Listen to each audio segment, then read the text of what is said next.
तभी से इंतजार कर रहे हैं हमारे मुख्य अतिथि परम आदरणीय केंद्रीय मंत्री और सभी के दिलों में राज करने वाले हमारे परम आदरणीय श्री शिवराज सिंह चौहान जिन्हें हम प्यार से मामा भी बोलते हैं, उनका मैं बहुत बहुत हमारे इस शरणदास की वादियों में हमारे स्पोर्टगढ़ की धरती में स्वागत करती हूँ।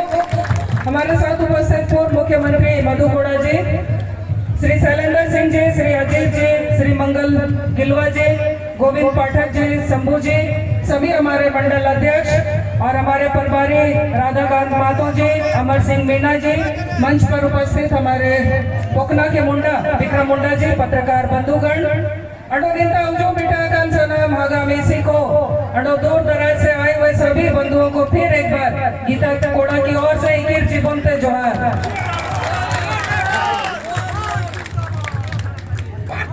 आज इस चुनावी सभा में अपनी बात को मैं शुरू करने से पहले कहना चाहूंगी, जो आज सत्ता में बैठे हैं, जो आज सत्ता में बैठा है, विकास का आता पता नहीं है, लेकिन हाँ साहेब की दाढ़ी जरूर बढ़ गई है।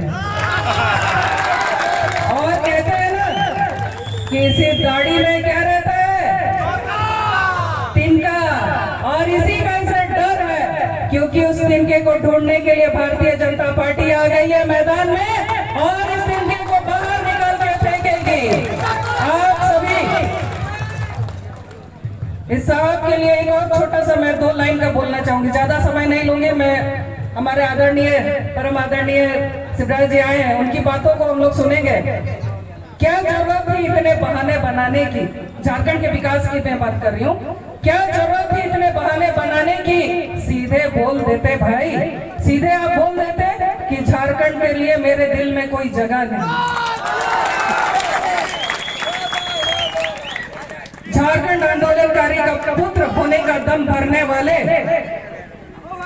झारखंड के आंदोलनकारी का पुत्र का दम भरने वाले हेमंत सोरेन आज यहाँ की जनता को आज आपने कटघरे में खड़ा कर दिया है। ना यहाँ के युवाओं को आप रोजगार दे रहे हैं, ना यहाँ की महिलाओं को आप सम्मान दे रहे हैं। आज जब हम लोग बोलने जाते हैं तो बोलता है कि भाई आप खदान क्यों खुलवाइएगा, खदान यहाँ खुलना चाहिए ना, खुलना चाहिए। तो हेमंत सोरेन आकर बोलता है, वीरों की धरती पर आके बोलता है कि भाई खदान का है खोलना है, आप सभी खदानों में काजू का पेड़ लगाइए और मुर्गी बत्तख पालिए। क्या इसलिए हम लोगों ने उसको मुख्यमंत्री बनाया था? आज हम लोगों का इस क्षेत्र में सबसे बड़ा समस्या है पलायन, बंद खदान, और यहाँ के जो हमारे वन क्षेत्रों में रहने वाले अबू बुरु हो को वन पट्टा, लेकिन ये एक भी काम इन्होंने नहीं किया। इस 5 साल में एक कदम भी नहीं चली और अब तो 5 साल का हिसाब किताब भी इसका गड़बड़ा गया है। बोलते हैं 5 साल तो नहीं भाई, हम तो 2.5 साल ही काम किए हैं और बाकी का 2.5 साल ये खा गए हैं। तो लेकिन इसको हिसाब किताब बताने के लिए झारखंड की जनता तैयार है, आप सब भी तैयार रहिए। आने वाले 13 तारीख को झारखंड की जनता अच्छे से बता देगी, इस गठबंधन को हिसाब किताब बता देगी कि भाई जो हिसाब किताब गड़बड़ाता है उसको दुरुस्त करना भी यहाँ की जनता जानती है, यहाँ की जनता जानती है।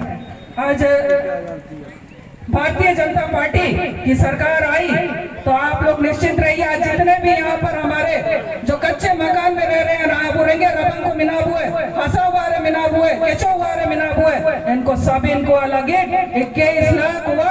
अब प्रधानमंत्री आवास वही हुआ अडोना जो गितिले थे सुनुम को एने तना, नेन सरकार जो गितिले थे सुनुम एने तना, यानी कि जो बालू से तेल निकाल रहे वो बालू भी हमारे इस जनता को फ्री हम लोग देंगे, जिससे हमारे यहाँ के गरीब आवास बना सके, प्रधानमंत्री आवास बना सके। हमारी गोगो दीदी योजना, हमारी यहाँ बहनें बैठी है, बहुत उत्साहित है, उनके चेहरे चमक रहे हैं क्योंकि 13 तारीख आ रहा है और 23 तारीख को क्या होने वाला है, कमल का फूल खिलेगा, खिलेगा ना, इस कमल का फूल खिलाना है और हमारी बहनों को मान सम्मान दिलाना है। हमारी बहनों के लिए गोगो दीदी योजना के तहत 2100 रुपए हमारी दीदियों को मिलेगा ताकि उनका मान सम्मान रहे। हेमंत सोरेन के पास महिलाओं के लिए कोई सम्मान नहीं है, कोई इज्जत नहीं है।